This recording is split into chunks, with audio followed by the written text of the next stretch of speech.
Spiritual Living Leesburg. My name is Reverend Charlene Banks. That's right. I'm doing the intro because we have a guest speaker, a very special guest speaker.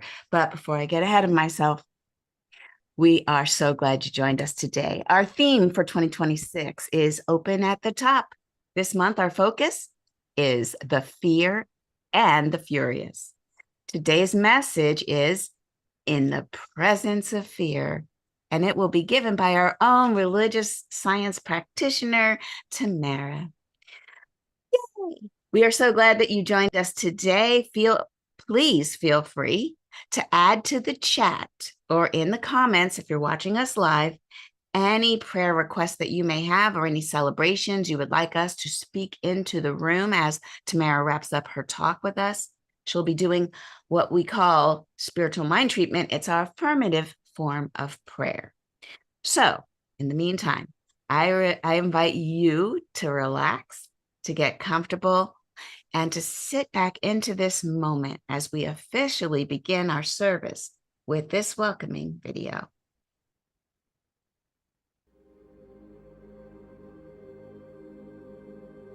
Please join us as we create our sacred space.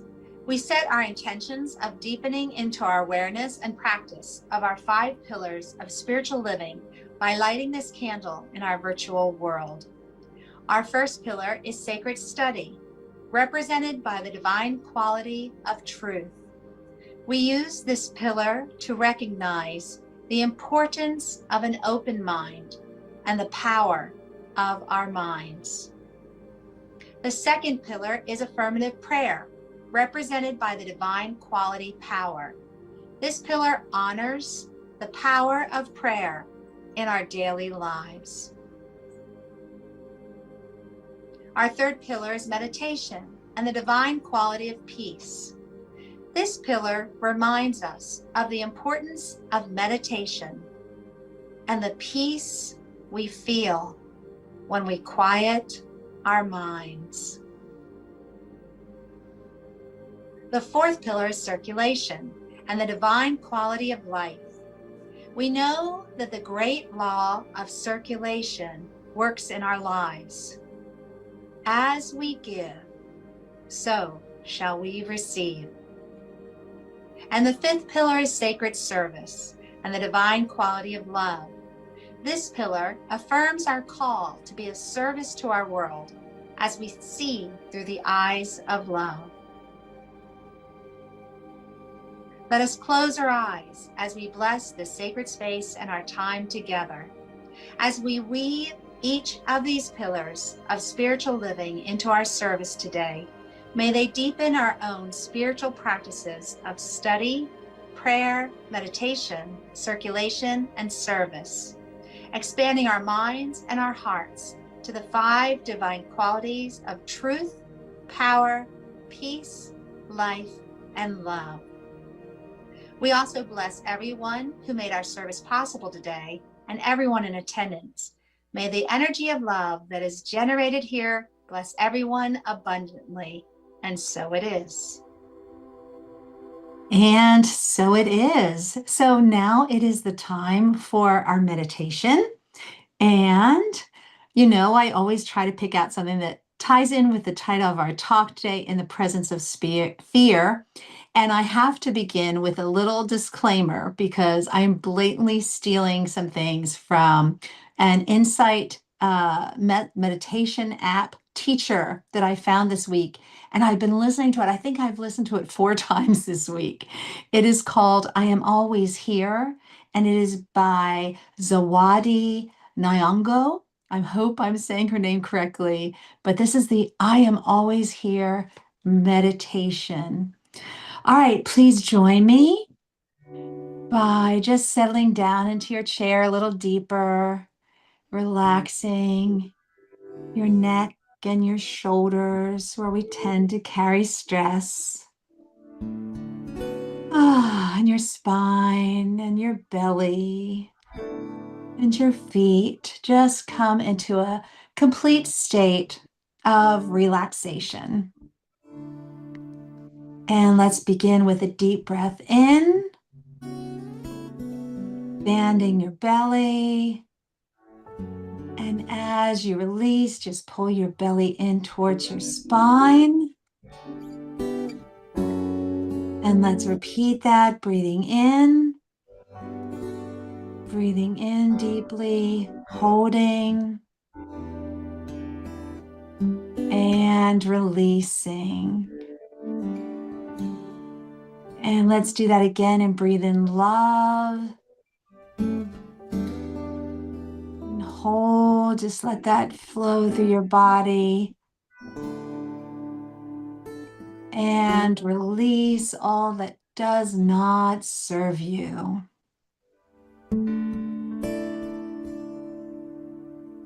And as we move into this meditation, I want you to continue to breathe in a comfortable position. So in the Bible, Moses asked God when he's in the form, or it is in the form of a burning bush, what name should I give the Israelites when they ask who sent me? And God's reply was, I am who I am. And there is incredible power in those words, I am. So you'll hear these mentioned a lot during this meditation. You'll hear a lot of I am affirmations and statements. And there's no need to repeat these statements. Just let these words soak into you like a gentle rain or like that beautiful mist coming off that waterfall that you might see on your screen. I am always here, right now, and now, and now. I am the light that shines within you. I am light. I am internal light. Doors may open and doors may close, but I am always here. I am always here holding you, supporting you, loving you. And as you breathe in love and breathe out fear. Breathe in hope and breathe out despair. Breathe in faith. Breathe out doubt. All right, came up with this one this week. Breathe inspiration or intuition and breathe out doubt. Inspiration, doubt. Intuition, doubt. I like that little wordplay. I am here. Love lives here. Love lives everywhere. I am love in motion. I am loving away my fears. I am growing beyond my limiting doubt. I am letting go and I am letting God. I am gentle and patient with myself. I am honoring my pace. I am finding my way. I am expressing myself freely and unapologetically.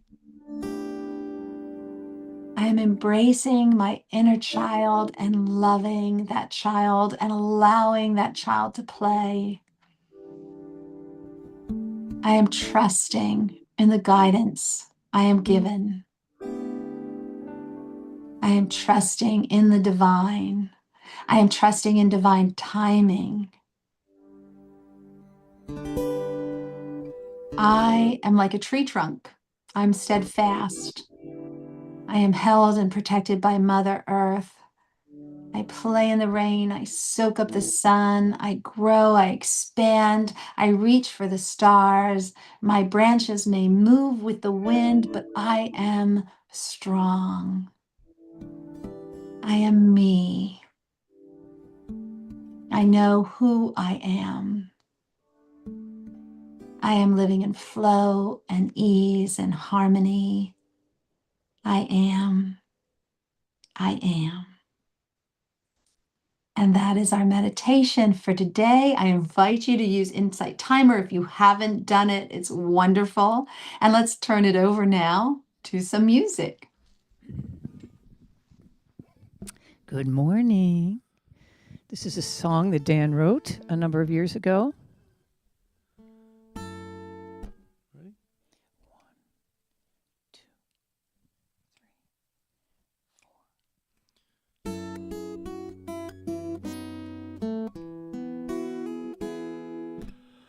4. I've watched you grow, I've seen you shine. No space between your heart and mine. Long may you sing your journey song.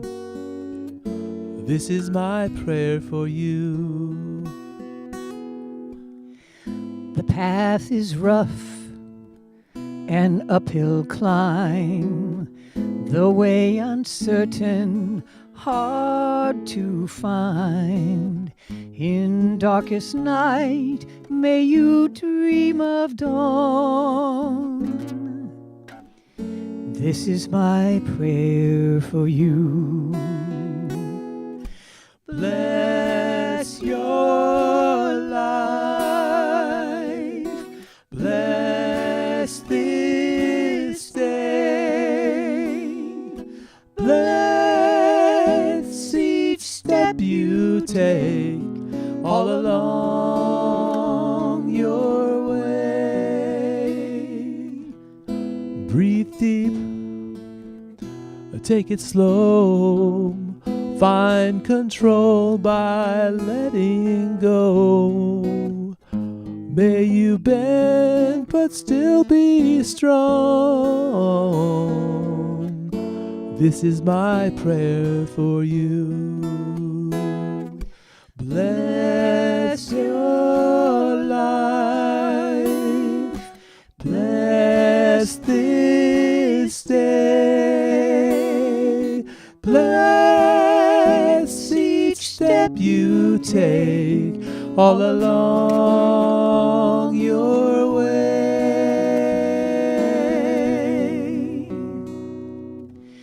My prayer for you is very small. It might not be a prayer at all. It's but a dream I like to call a simple prayer for you. This is my prayer for you. My prayer for you. Beautiful, beautiful, beautiful as always. Thank you, Dan and Erin Soul Pajamas.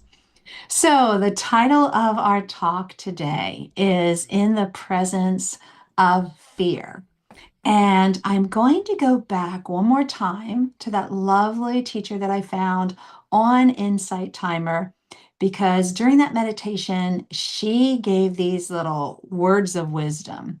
When we write, we invite. So I'm going to encourage you. You know, I'm always filling out my journal while I'm listening to either Reverend Melinda or Reverend Charlene. So as we write, we invite. I encourage you to use your journal. So let's get started. The question for today's talk that was provided in the speaker notes is, what if fear isn't the enemy, but a guidepost toward deeper understanding? Fear is often seen as a threat to peace. But what if it's a teacher? In Science of Mind, on page 156, Ernest Holmes asks, but what is fear? And here's his answer. Nothing more nor less than the negative use of faith. It's faith misplaced.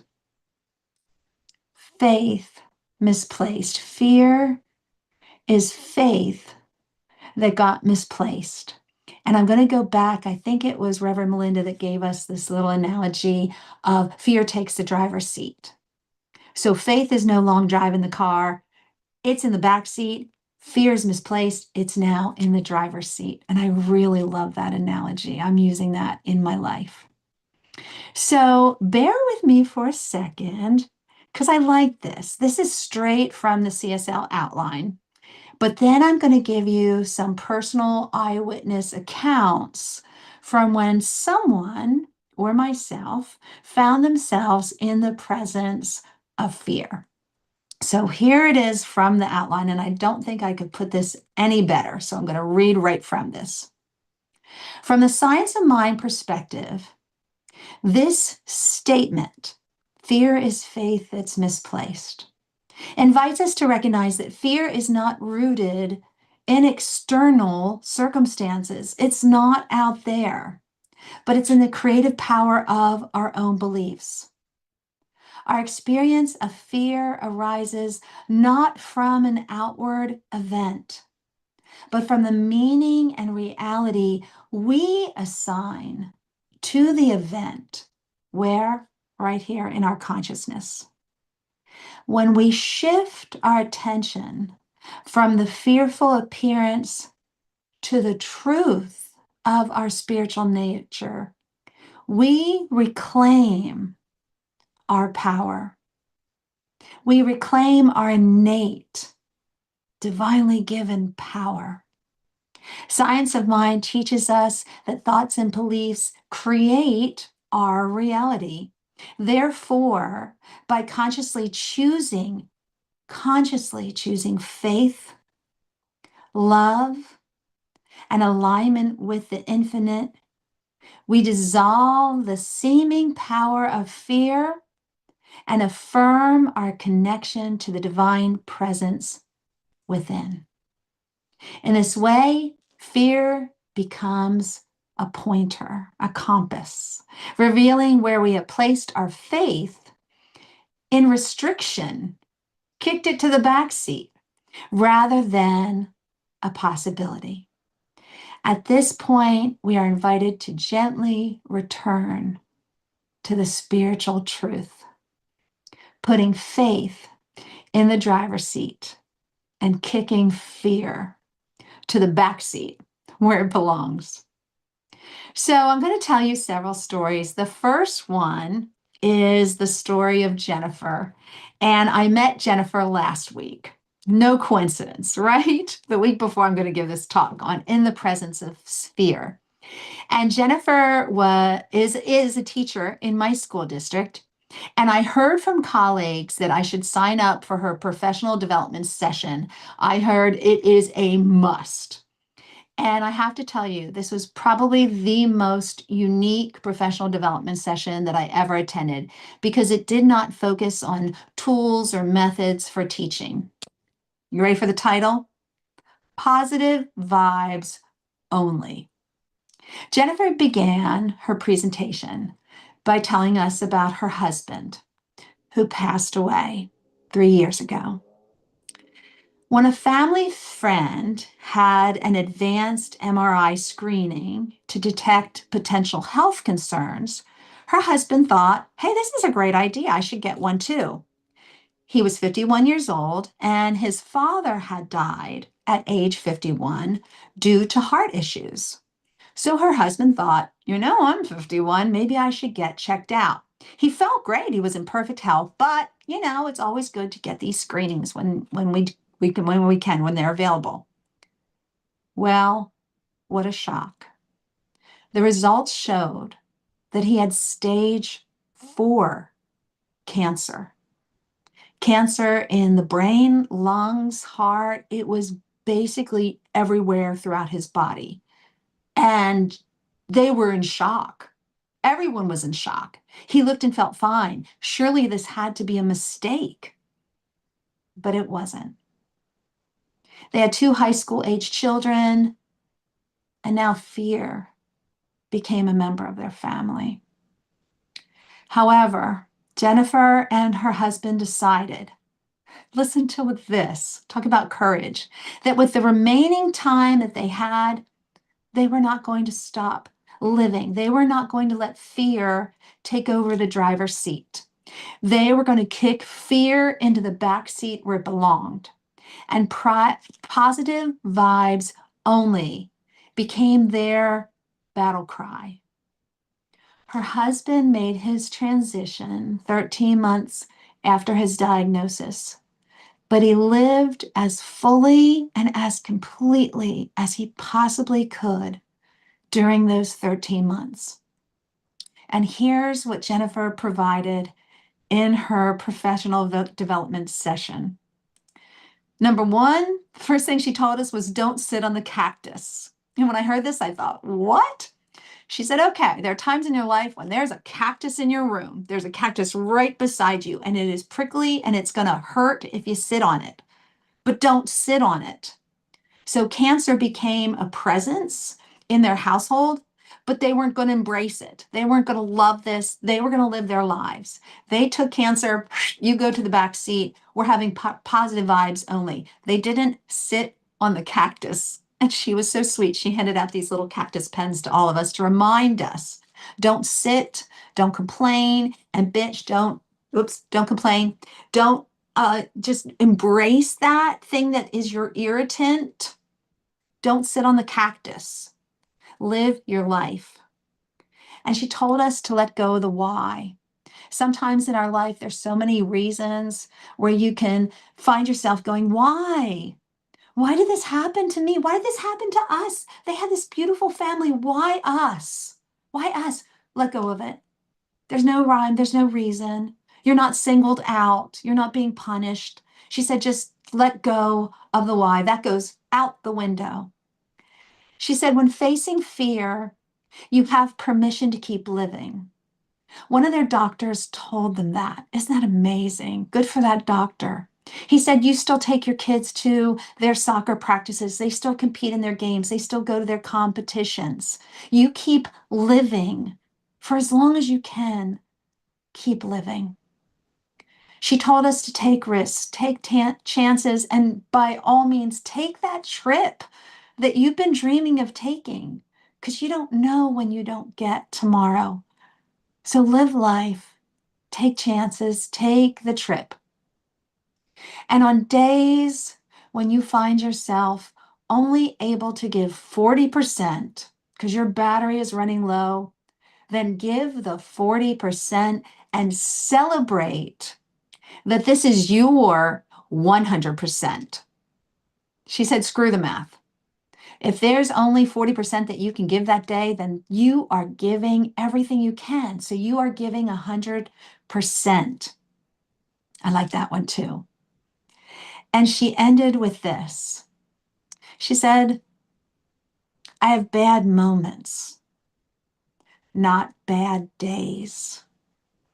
It reminded me of something that somebody said to me once. You've already had your worst day. And Jennifer had already had her worst day. And I love how she and her family went through that. When they got the worst news, they said, nope, fear doesn't belong here. Fear is not becoming a member of our family. Positive vibes only.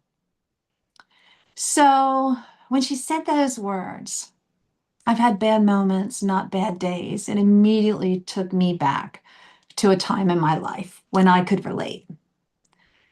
I've had some bad moments, but not bad days. My bad day, my worst day, occurred in May 1995.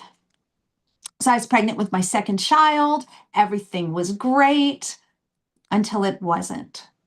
The week before she was due, I noticed there was no movement. I went to the hospital and I was told there was no heartbeat. And I remember saying to the nurse, something good will come out of this. This will not be her final moment. But how? I didn't know when I said those words, but I know that I spoke the spiritual truth. This will not be her last moment. So I had my rainbow baby about a year and a half later. And a rainbow baby is the term that we use after you experience the loss of a child, a stillbirth. A rainbow represents hope, right? So the next child is called your rainbow baby. And let me tell you, during that pregnancy, I was in the presence of fear. Everything was great, but I had been there before. And I was a nervous wreck during that pregnancy. I was not part of the CSL community, so I didn't have my training, my visioning, my manifestation, all that stuff that we have. I didn't have any of those tools in my toolkit, but I had a fantastic team of doctors. And we made an agreement on our very first meeting. And here was our agreement. Anytime that I called up and I needed to peek at the seed to see if everything was okay, what are you going to say? If I call up and I say, hi, I need to come in and hear the heartbeat, are you going to say yes? Then you're my doctors. Are you going to say no? You're just being, worrisome. It's okay. It's all fine. Are you going to blow me off? Then you're not my doctors. So we had this agreement. And I went in, I think 2 times during my pregnancy where I called in and said, hi, I just need to come in. I need to hear the heartbeat. And they granted my wish. I was good. And I could go through the next couple weeks or months or whatever I needed till I had to come in again.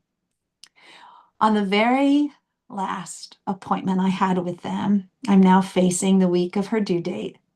I drove in and I remember I sobbed the whole drive in and I walked into the waiting room. Can you imagine, for the ladies who have been in an OBGYN office, seeing this very, very pregnant woman walking in and just sobbing?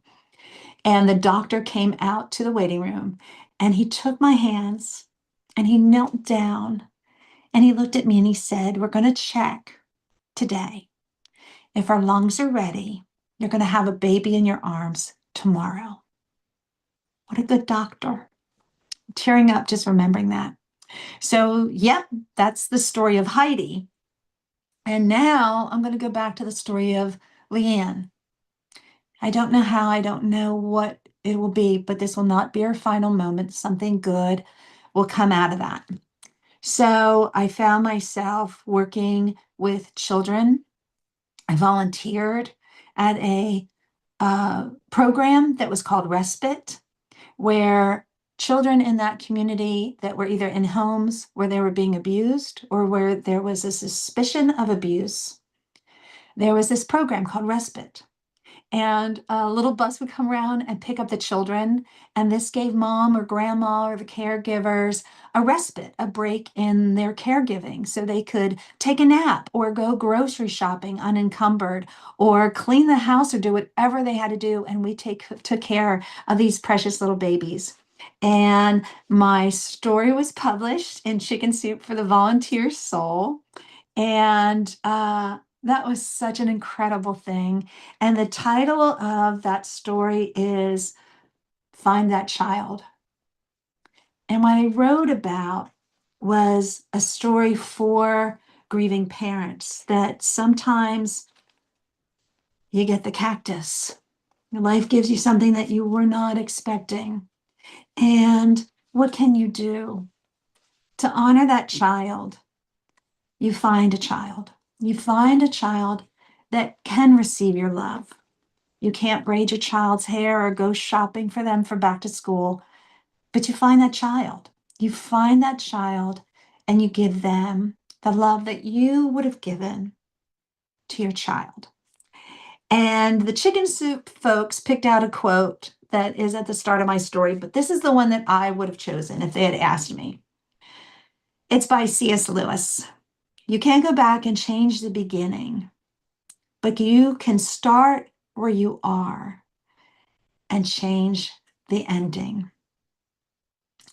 So sometimes we find ourselves in the presence of fear, like Jennifer and her family. and they can't change. They could not change the beginning. I could not change the beginning, but you can change the ending of your story. So, in addition to my chicken soup book, I no longer work with respite. I am a full-time teacher. In addition to teaching, number one, I love the children that come into my classroom because I know that no matter how challenging they are, they're breathing and they are a blessing to their family. So I find that child and I greet them all with a smile. Am I happy sometimes at the end of the block when they walk away? Sure. But I always remember they are a divine gift. Also, I offer support to mothers online.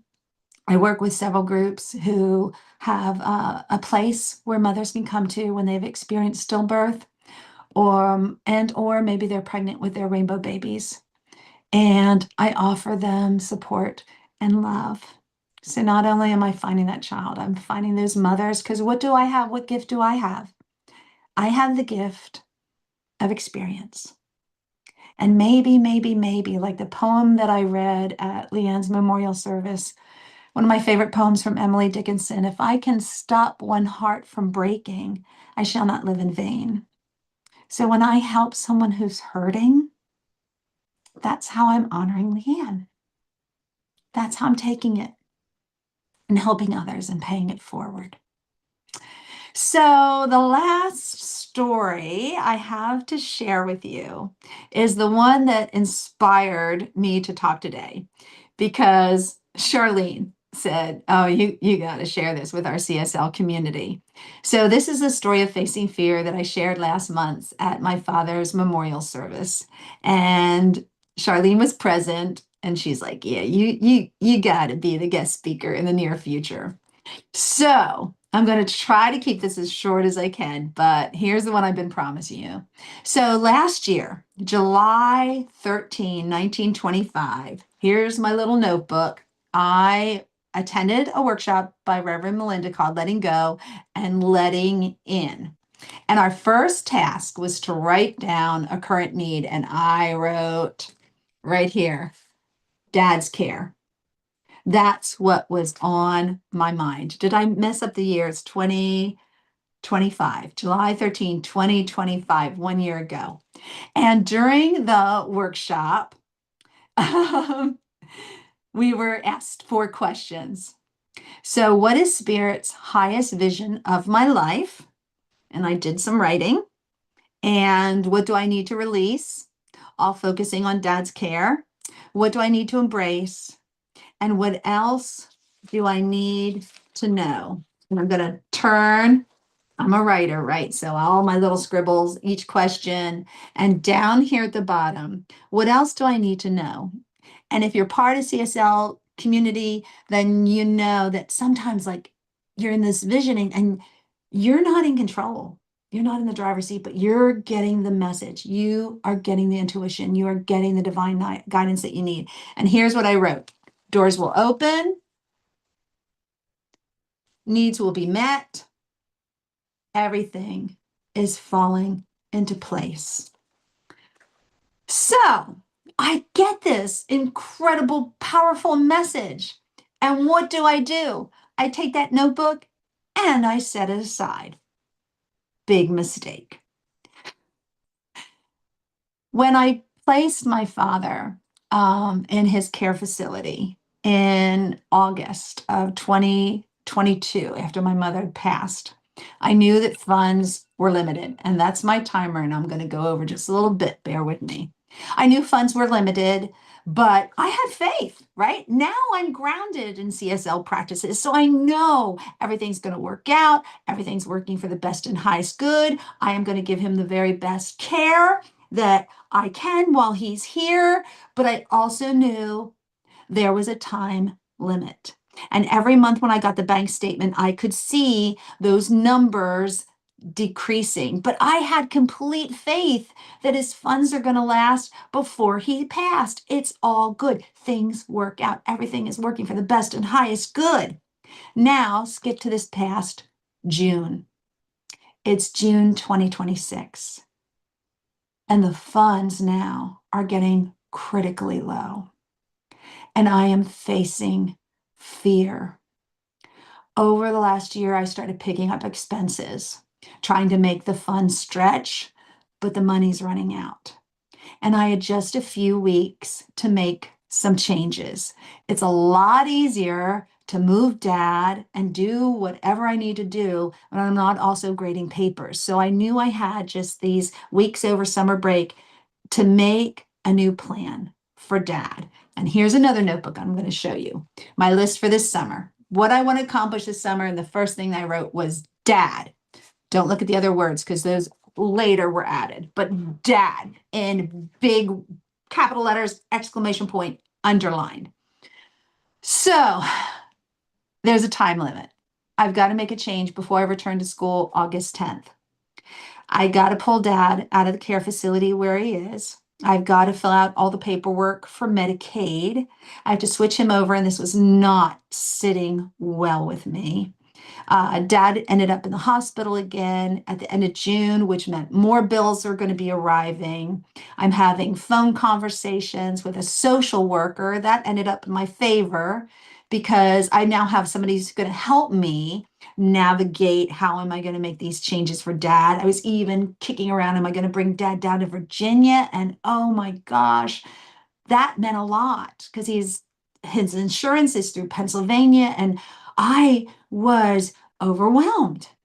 Then I get a call from the hospital telling us that they're going to move dad to rehab, which is okay because he's been to that rehab center before. And again, this is how I got hooked up with a social worker who was helping me.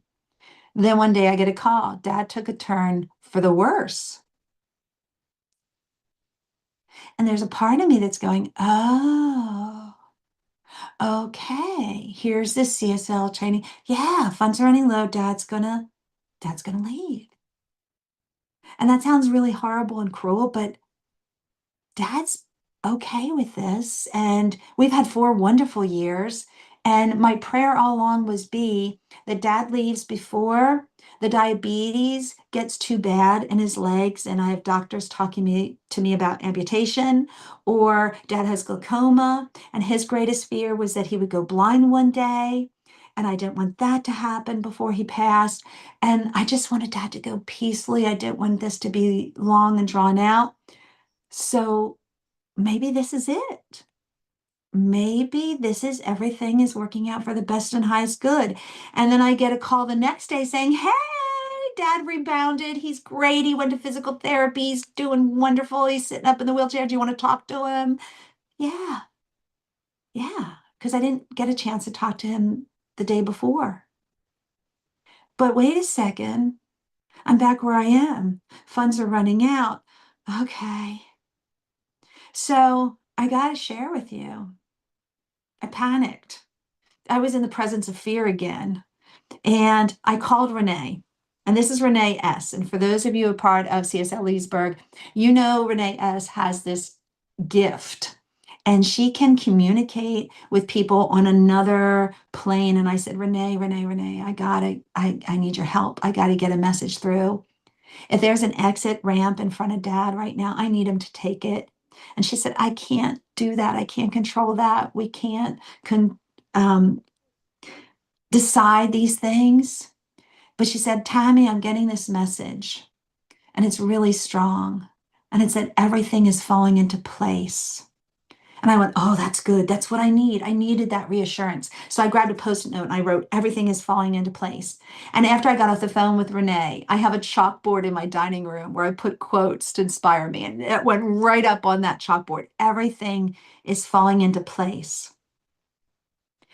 So I talked to Renee, and 4 days later, dad made his transition. And my last words to him when he passed, the first thing I said to him was, Dad, I love you so much. Always have, always will. And then I said, thank you. Because that really was, I feel like his last gift to me. There's been more since then, but I felt like that that parting was the right divine time. So after he passed, I'm cleaning up. I have things scattered all over my dining room table, really the paperwork for the Medicaid and all the insurance and blah, blah, blah, blah, blah. And I grabbed this notebook that I had been using so that when I'm talking to the nurses, I can jot down things. And what do I find when I'm looking through this notebook that I was just using to write down notes?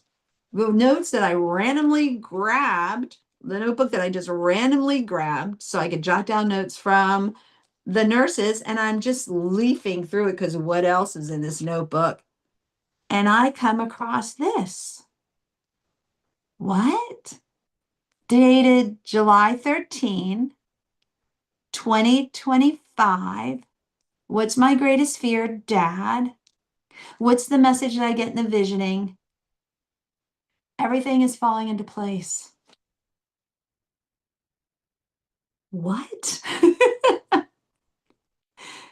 Wow. Wow. As we've been saying this last month, God winked at me. And doggone it, why'd I set that notebook aside? Oh my gosh. We get these messages and we forget in times of crisis. We let fear take over the driver's seat. We sit on the cactus. Oh my goodness. I think I have to keep this notebook out somewhere, right? Don't you agree? Where I see it on a regular basis and remind myself I'm always divinely protected. And so are you. So returning very shortly, quickly, I want to say to the talking points. There's 3 discussion points that were in the material from CSL Home Office. Number 1, we honor fear by listening without giving it the wheel. So we don't allow it to take over the wheel. We kick it to the back seat. We can say Silencio Bruno if you know that movie. We let faith drive. Fear, point number 2, deepens our capacity for compassion. And when I read those words, I thought about, yes, when we go through something, we have that gift. We can help others along the way because we now have that experience. So I'm going to ask you, how can you use your fear to help others once you get on the other side of it? And they're talking point 3, fear invites creative growth. It teaches us to value vulnerability and courage and to honor these traits in others. Fear can unite us, energize us, embolden us to meet life's challenges and find creative solutions together. So there's an affirmation that I was given for this talk. I meet fear with curiosity, compassion, and courage. And remember what I said in the beginning, when we write, we invite. So the affirmation is, I meet fear with curiosity, compassion, and courage. So when there's a problem, write this down and keep that notebook handy. All is well. Everything is falling into place. Everything is working out for my best and highest good. I don't know how, but out of this situation, there will be only goodness, only good will be the result. I am safe. I am protected. I am blessed. I am loved. And I've got one more extra challenge. Since I'm a teacher, I can give homework assignments. I came across this recently and I absolutely love this. I wish I had known this sooner. I wish I had known this last summer because it would have been so perfect. Remember what I said, we can't go back to the past, but we can create a new ending, a new beginning. So here we go. This is, I don't want to tell you what it is first. Pick a date. Think of something that you're struggling with and pick a date 6 months from now, or perhaps a year from now. And you're going to mark it in your calendar. I didn't make this up. I should have, because this is what happened to me. But you mark it in your calendar and you title this day Everything Worked Out Celebration Day. Everything worked out. Celebration Day. And this is your everything is falling into place day. This is your day when those fears that you've been wrestling with today are just dust in the wind. With divine timing, with divine guidance, with complete faith that everything that you are seeking is also seeking you. Everything is falling into place. And watch how your mind starts acting like it's already on its way. Things that you cannot initially see are lining up. Things are shifting, perhaps not according to your timing, but keep your faith and feel free to look at your calendar from time to time. The seeds have been planted. We can't dig up the seeds. We know better to do that. But can we glance at our calendar from time to time? Absolutely. And we can look at that date that says everything worked out celebration day. And we can remind ourselves that everything is working for our best and highest good. Everything is falling into place. Remember that when you're in the presence of fear. All right, my dears, my dears, my dears, let me just click a button here. And I have to see, I saw something pop up in the chat. Mimi. Oh, cousin Mimi. All right, thank you. All right, here we go. Please join me. There's one power, one creator, one source, one reality. We call this one many, many names: God, Spirit, Divine Love, Source, the Great I Am. It is the great I am because that is all there is. It created the universe and everything in it. Every person, every leaf, every tree, every flower, every fish, bird, animal. It is life. If there is energy, there is a source. There is the source of all, the great I am. And since there is only one life, one power, one source, then there is nothing that is separate.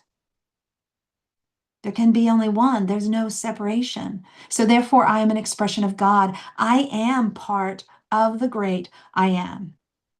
I am divinely guided to perfect action at the right time with the right outcome in every aspect of my life. I am whole, I am perfect, I am complete just as I am and just as I am not. This is divine truth of who I am. Is the divine truth of who you are. I claim and I affirm that life is unfolding perfect for me right here, right now. I might be only able to see one side of the tapestry, but I know that the threads are weaving and moving in just the right way to make that beautiful masterpiece. And that beautiful masterpiece, that beautiful manifestation will be revealed when the time is right. I know that God expresses only infinite good.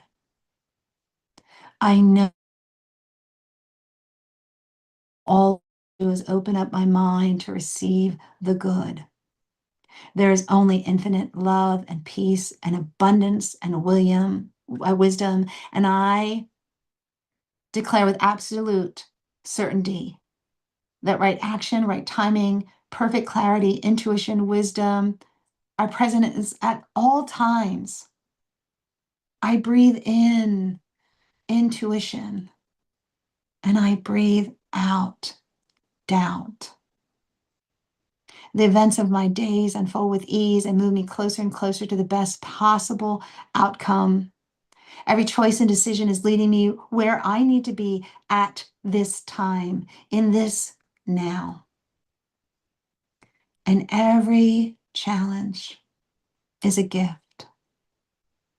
an invitation to make me who I need to be so I am ready to receive all the goodness.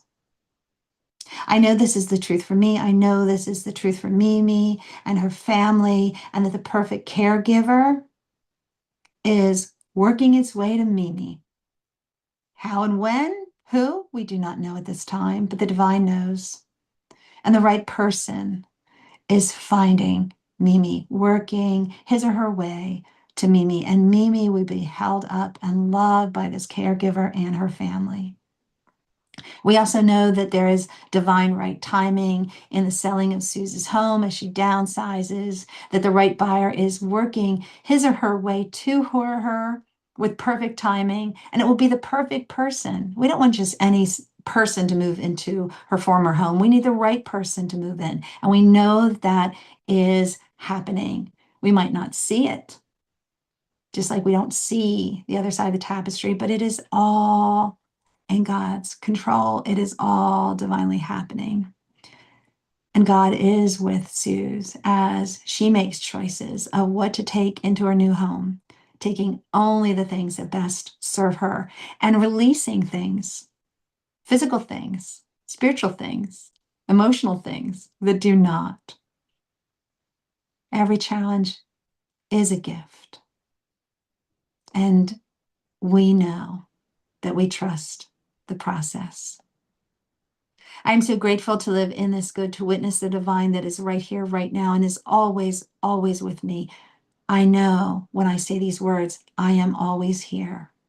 I know the power of the words that I am speaking. And so I am grateful for my awareness and my understanding of the law. And I'm so, so thankful to be here with my friends, my creative thinkers, my problem solvers, my co-creators, this wonderful sacred community. And I know with absolute certainty that as I speak these words for myself, they are also true for everyone who is present, everyone who is listening, everyone, because everything is falling into place for me, for everyone, because we are all connected. I release my word into the law, knowing that even before I speak, it is already so. And I look forward to my celebration day, knowing that the wheels are already in motion. I am loved, I am saved, I am blessed. And so it is. Well, this song was written by Dan and Charlene and Ms. AI, and it's called Love Letter to Me. 1, 2, 3, 4.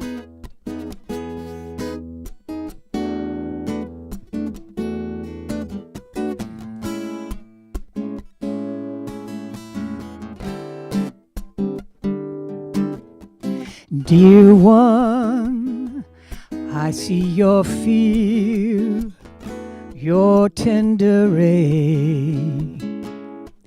I know you're worried that the path won't hold, but I am the path. I am the you who made it through. You don't know how it ends, but you don't have to know.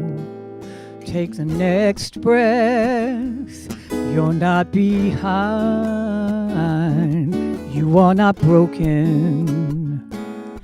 You are blooming.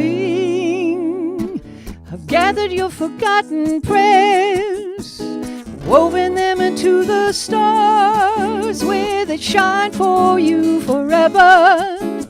Whenever you feel small, little sister, please remember, you and I are going strong. We've been at this thing forever, together for so long. I've gathered your forgotten prayers, woven them into the stars, where they shine for you forever. Whenever you feel small, listen to me, baby sister.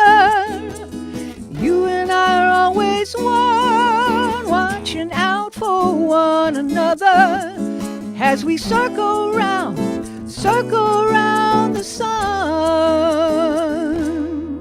You are mine, you are me. We are infinity with all my love. Your guardian angel, your highest self. It's me.